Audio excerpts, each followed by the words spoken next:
Ces dernières années, le monde du catch a énormément évolué, et ce notamment suite à la pandémie du Covid. Beaucoup de promotions ont été contraintes d'innover et de changer drastiquement leurs produits. Stardom, promotion Joshi numéro 1 encore à l'époque, notamment grâce à des catcheuses telles que Yoshirai, Toni Storm, Kairi Sane qui y sont passées, a depuis cette période connu une ascension phénoménale. Nous allons, à travers cette vidéo, vous décrire le produit afin de vous donner toutes les clés en main pour vous familiariser avec cette promotion qui prend de plus en plus de place dans le monde du catch mainstream.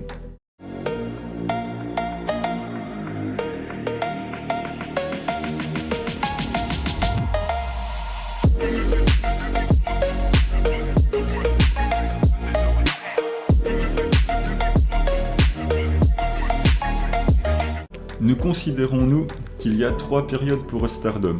La première, de 2011 à 2015. Ce sont les débuts de la promotion avec à la création notamment la légende Nanae Takahashi et Rossy Ogawa. À la suite de tensions backstage, se matérialisant en particulier lors du show du 22 février 2015, Nanae Takahashi va quitter la fédération. La période 2015-2020 dans laquelle la promotion cherche un nouvel élan, l'objectif étant de remonter la pente suite à cette tragédie. Il s'agit d'ailleurs de la période au cours de laquelle le produit commence à se moderniser. 3 grandes catcheuses sont au centre de cette période, il s'agit de Yoshirai, Mayu Iwatani et Kairi Ojo.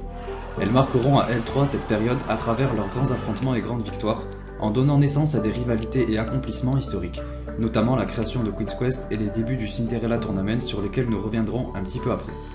À partir de 2020, le produit connaît un événement historique, celui du rachat par Bushiroad, entreprise qui détient New Japan. Cela va permettre d'ingérer plus de moyens et de proposer du contenu de plus en plus de qualité aux fans grâce au soutien financier sur lequel Stardom peut s'appuyer.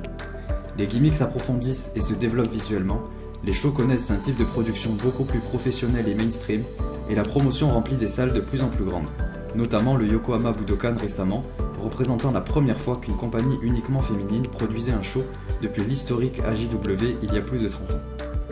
Cela montre à quel point ces catcheuses sont devenues des superstars à l'image de leurs mentors de l'ère dorée du Joshi des années 80-90. Et nous allons donc désormais rentrer un peu plus en profondeur dans la présentation du roster. Nous allons donc commencer par Queen's Quest, qui est le clan fondé par Yoshirai. C'est un clan composé d'individualités où chaque membre doit être capable de se débrouiller par elle-même. Aujourd'hui, il est composé de sa leaduse Utami Hayashishita, qui a plus d'1 an de règne World entre 2020 et 2021.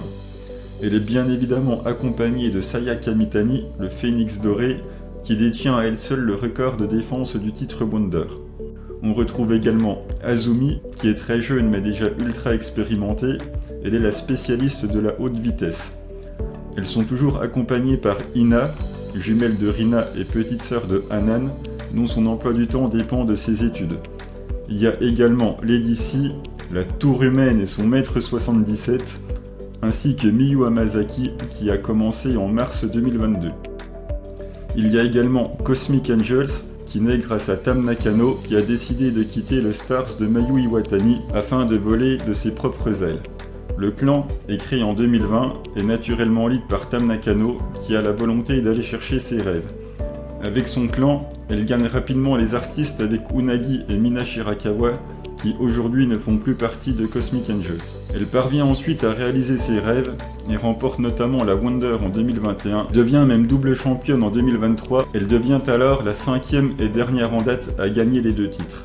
Aujourd'hui, le clan a énormément changé et a connu beaucoup de départs. Il ne reste que Tam en tant que membre original, et on retrouve maintenant Natsupoi qui attend sur Giulia et Donna Del Mondo pour la rejoindre. Elles forment ensemble l'équipe Meltir et ont gagné les tags en 2022. On peut d'ailleurs voir que le clan a un petit côté idol japonaise, cela peut se voir notamment lors de leur entrée. Saori Anu est également chez Cosmic Angels, elle est revenue chez Stardom que très récemment, et elle a grosso modo fait une 30aine de matchs dans la compagnie entre 2015 et 2017. C'est un nom qui est extrêmement établi dans le monde du Joshi hors Stardom. On passe maintenant à Donna Del Mondo, qui voit le jour grâce à l'arrivée de Giulia, à qui on a donné rapidement la responsabilité de lead un clan. C'est ce qu'il va faire grâce à l'arrivée dans la compagnie de Syuri et Maika en janvier 2020. Giulia est après Yoshirai, Mayu Iwatani et Kairi Ojo, la 4e à avoir gagné la Wonder et la World. C'est aujourd'hui l'un des plus gros noms de la compagnie. DDM est un clan relativement soudé autour de Giulia, Maika et Timeka jusqu'au départ en retraite de cette dernière. Quant à Maika, elle peut être vue comme le futur de la compagnie. Elle a gagné le titre Future, Artiste et Goddess. Elle a déjà eu des opportunités aux 2 titres majeurs, dont notamment 3 à la World. Il y a également la Baronne, Mai Sakurai, qui alterne sur Cosmic Angel, et la Toxic Spider, Tekla. Ces 2 dernières ont remporté avec Julia le titre Artiste.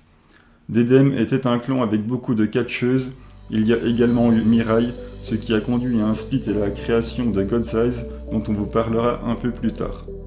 Nous allons passer au Neo Stardom Army, qui est un clan lead par Nanae Takahashi, qui est revenu chez Stardom à l'occasion de l'anniversaire du show des 10 ans en 2021, mais qui est réellement plus présente depuis le début d'année 2022.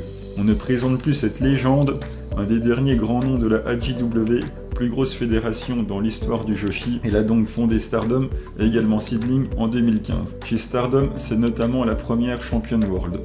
Son idée, c'est de ramener un petit peu les anciennes valeurs qu'elle a connues.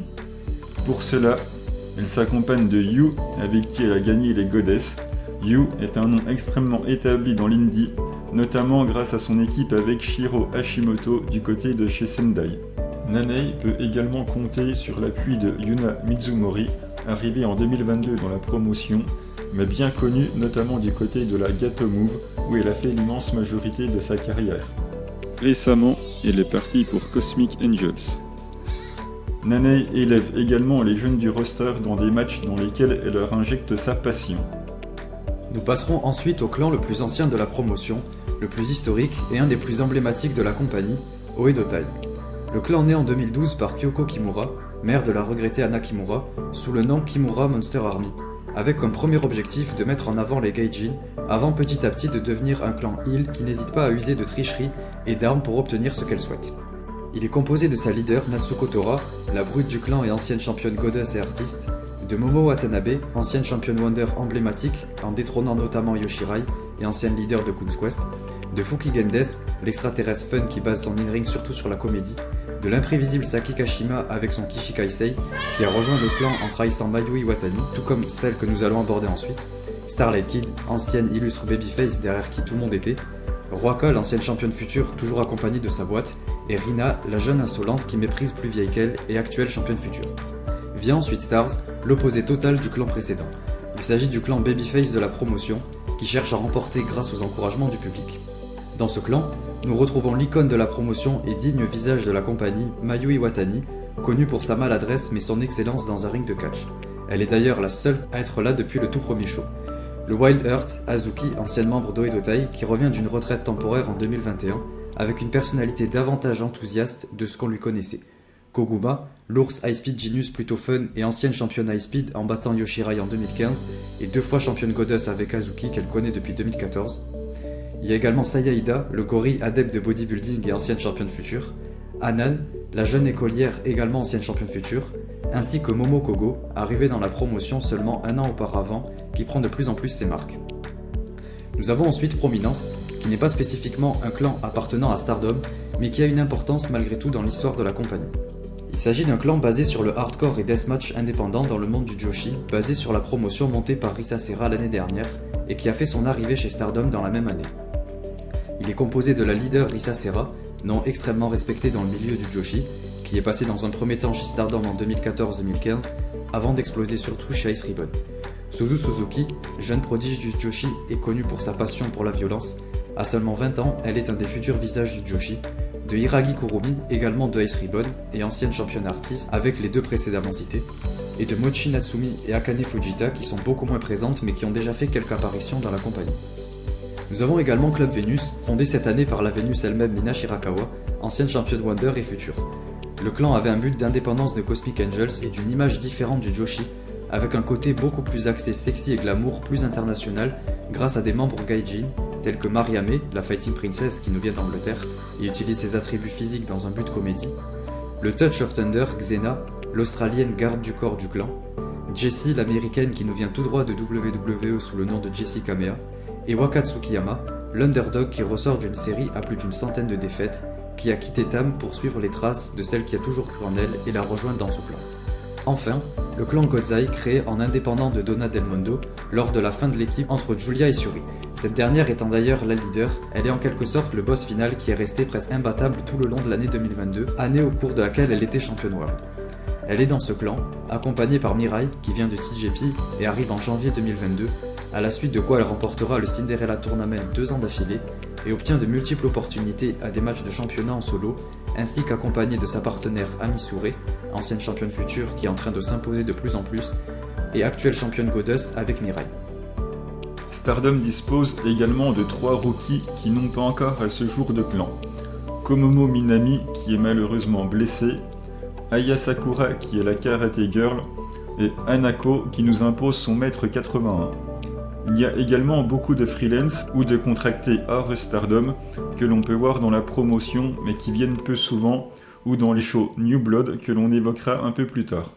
Je pense par exemple au clan Rebel Cross Enemy autour de Maya Yukii avec Ram Keisho et Maika Ozaki. Il y a également les sœurs Inaba, Haruka Umezaki ou encore le groupe Colors à travers Saki qui vient renforcer par moments Cosmic Angels avec Yuko Sakurai, Ikari Shimizu ou encore Rina Amikura. On a également eu la chance de voir l'Ace de Sendai, Shiro Hashimoto ou encore Mei Sera qui est arrivée dans la promotion. Elle revient de son break et elle était connue notamment sous le nom de Mei Oshizuki en provenance de la Marvelous. C'est d'ailleurs en mentionnant Mirai et Ami Souré, les actuelles championnes Goddess, que nous allons aborder désormais la partie concernant les titres de la promotion. Tout d'abord, le titre majeur de la compagnie, le World of Stardom Championship, aussi connu sous le nom de Red Belt, il a été détenu par des noms tels que Yoshirai, Mayu Iwatani, Kairi Hojo ou encore Meiko Satomura. Il assoit son prestige et se veut être le titre le plus convoité de la promotion. Vient ensuite le Wonder of Stardom Championship, connu aussi sous le nom de White Belt. Il représente l'espoir et les émotions et a inscrit son prestige grâce aux différentes histoires personnelles des championnes qui l'ont possédé. Nous pouvons noter des championnes telles que Yuzuki Aikawa, Momo Watanabe, Arisa Oshiki ou encore récemment Saya Kamitani qui ont marqué l'histoire de ce titre et l'ont élevé à leur manière, tout comme l'actuelle championne Tam Nakano qui ajoute une nouvelle page d'histoire à ce titre en étant la seule avec Mayu Iwatani à posséder les 2 titres majeurs de la compagnie en même temps. Les titres Goddess, titres tag de l'équipe actuellement détenus par Mirai et Ami Souré, ont été créés en 2011 à la suite de la première tag league de la compagnie pour couronner les toutes premières championnes que furent Yuzuki Aikawa et Yoko Bito. Le titre suivant est un titre qui appartient plus à New Japan mais disputé par le roster de Stardom étant donné qu'il est uniquement féminin, le IWGP Women's Championship. Il exprime la mise en avant du Joshi sur une scène plus internationale par Bushiroad et né à la suite d'un tournoi moitié Stardom, moitié Gaijin pour couronner la toute première championne en novembre 2022. Il est actuellement détenu par Mayu Iwatani. Les tout nouveaux titres tag New Blood qui permettent la mise en avant de jeunes catcheuses et ne sont défendus qu'au cours de ces shows. Ils ont également vu le jour à la suite d'un tournoi remporté par les actuelles championnes que sont Starlight Kid et Karma, le personnage New Blood d'Haruka Umezaki. Il y a également le titre High Speed qui n'est pas une création de Stardom mais de la Neo en 2009. Il est remporté la première fois par Natsuki Taiyo. Il n'arrive que dans la fédération un peu plus tard, grâce à cette même Natsuki Taiyo en 2011. Elle le reprendra des mains de Léon. Comme son nom l'indique, il propose des matchs à haute vitesse. Son apogée étant les affrontements entre les rivales éternels Azumi et Starlight Kid. Il est détenu aujourd'hui par la spécialiste des flashpins, Saki Kashima.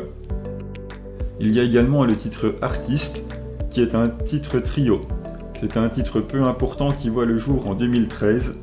Néanmoins, à son crédit, on peut dire qu'aujourd'hui, c'est un excellent lanceur de clans.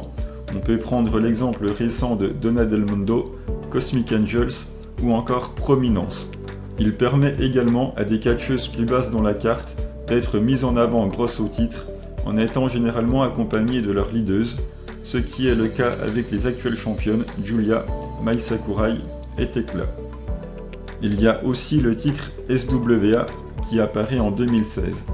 C'est un titre peu important dont le concept réside entre le fait que la championne et la challengeuse doivent être de nationalités différentes.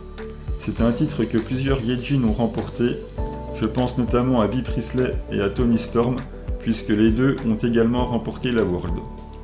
Aujourd'hui le titre est vacant, et depuis la création du titre IWGP en novembre 2022, on n'en entend plus parler. Pour terminer, on va aborder le titre futur, qui, comme son nom l'indique, est destinée aux catcheuses censées représenter l'avenir de la compagnie. Pour prétendre à ce titre, il faut répondre à au moins une des deux conditions suivantes. Il faut avoir ou moins de 20 ans ou avoir moins de 3 ans d'expérience dans le ring indépendamment de son âge. Ce titre est créé en 2018 et il est remporté la première fois par Starlight Kid.